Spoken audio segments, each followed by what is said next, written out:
There are so many things that have happened, so many positive results from my use of this work, but I will start with some of the more recent ones. Yes. So let me also translate. I do apologize for cutting your subject. I'll translate, and then please do introduce yourself afterwards. Yeah. So много-много я бы хотела обо многом рассказать, но я поделюсь самыми существенными, самыми большими достижениями. What's your name? Go ahead. Yes. My name is Sandra Jones. I'm from Monterey Bay, California. Меня зовут Сандра Джонс. Я из Калифорнии в Америке. I have had many, many positive results from this work. I took a workshop on the 22 PRK1Us, and I had some unusual experiences from that when focusing on the PRK1U at one point, I just saw sort of a golden resonance of the lenses that was very, very beautiful. I can't really explain it, but this is what happened. And then also during that time... Sorry, Sandra, give me please chance to translate. So I don't miss anything, is fine. Yes, of course. Одним из наиболее таких вот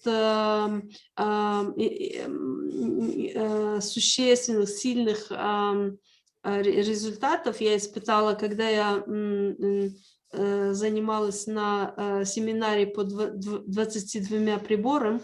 И когда я концентрировалась на приборах, я увидела золотой отблеск, когда концентрировалась на линзах. And also during that time, when I would look into the sky, and even when the sky wasn't very dark and there weren't any stars, I would see a cluster of stars in the sky, and I saw that every day. Well, that is every night. I think it was every night during the workshop. И когда, например, вот во время вот этих вот дней, когда я занималась по 22 приборам на занятиях, если я смотрела на небо, даже если небо было облачное ночью, например, или там, ну, не было ничего видно, звезд не было, но я видела кластер звезд, потому что, ну, как будто бы звезды мне светили вот специфически, даже если не было звезд вообще на небе.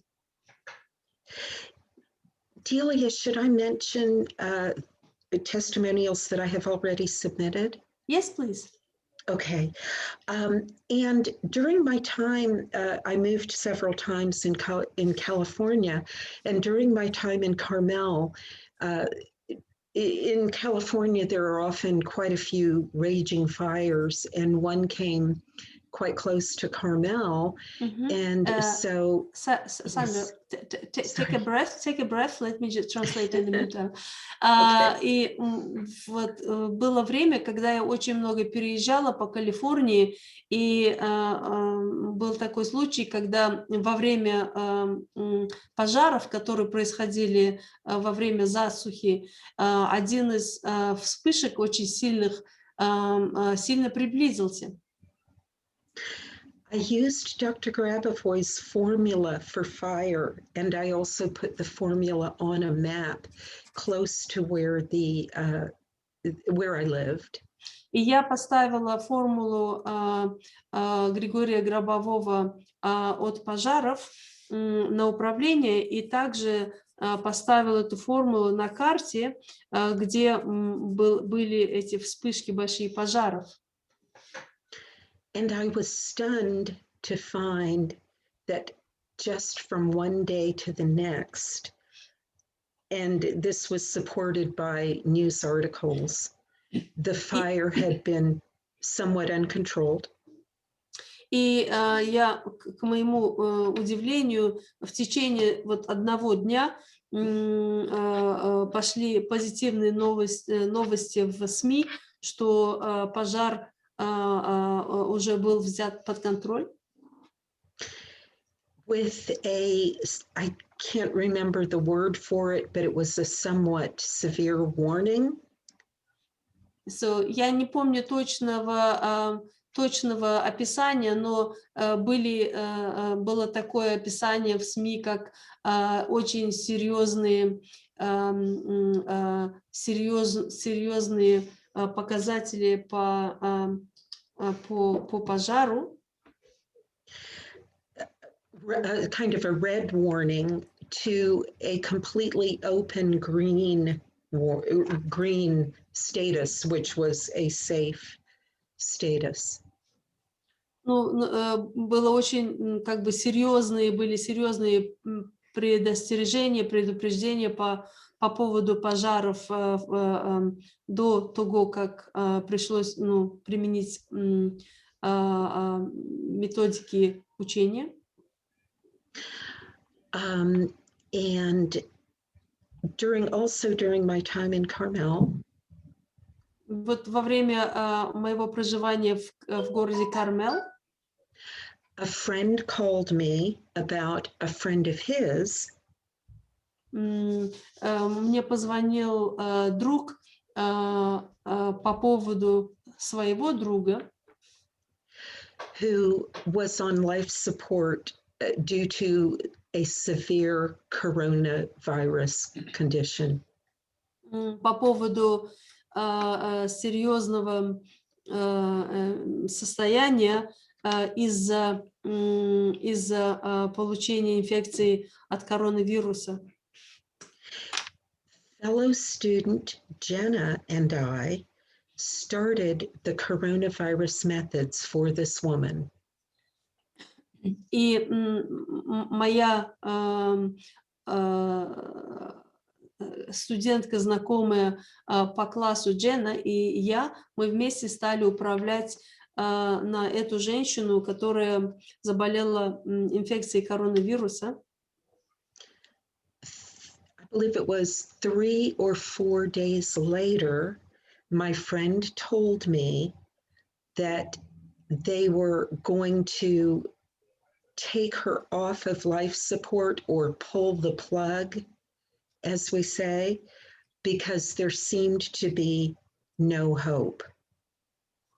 Через 3 или 4 дня мой друг, который говорил про эту женщину, он позвонил и сказал, что жизнеобеспечение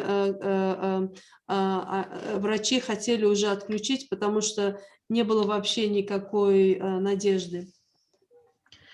I was discouraged and I stopped the work for a few days. Это очень демотивировало меня. Я потеряла,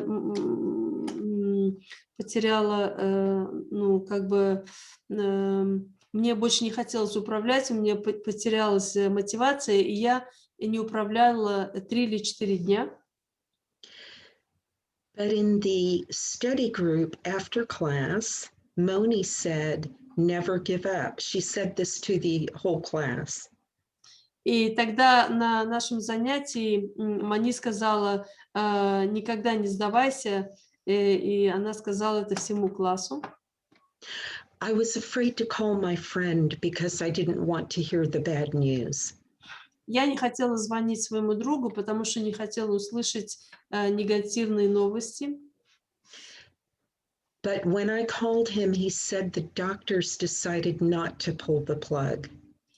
Но когда я все-таки позвонила, друг сказал, что доктора все-таки решили пока что не отключать жизнеобеспечение. So we continued the work. И так мы продолжили делать управление на эту женщину. And I think it was about a week or 2 later that she was talking on Facebook to her family. И где-то через неделю или две эта женщина, которая была больна коронавирусом и была на жизнеобеспечении подключена, она уже говорила, делала видеопосылание через Facebook своей семье. And she went home much sooner than expected. И она была выписана более раньше, чем этого предполагали врачи. And finally, Jenna was very helpful to do control work with me almost every single day through an extremely difficult work situation. И Дженна очень сильно мне помогала, она почти каждый день со мной делала управление, хотя это не всегда было возможно в принципе. I quit the job and was worried about getting work. Еще одна ситуация, я ушла с работы и очень переживала по поводу своей финансовой ситуации. But we did the control work, and in 8 weeks, I had a job that I will be starting in a week. So, мы сделали управление, и теперь вот за какие-то 8 недель я получила работу, и через неделю я уже выхожу на свою новую работу. So in summary, I can only say that this work has changed my life. В заключение я хочу сказать, что это учение поменяло мою жизнь. And I'm very, very grateful. Thank you. И я очень благодарна. Спасибо.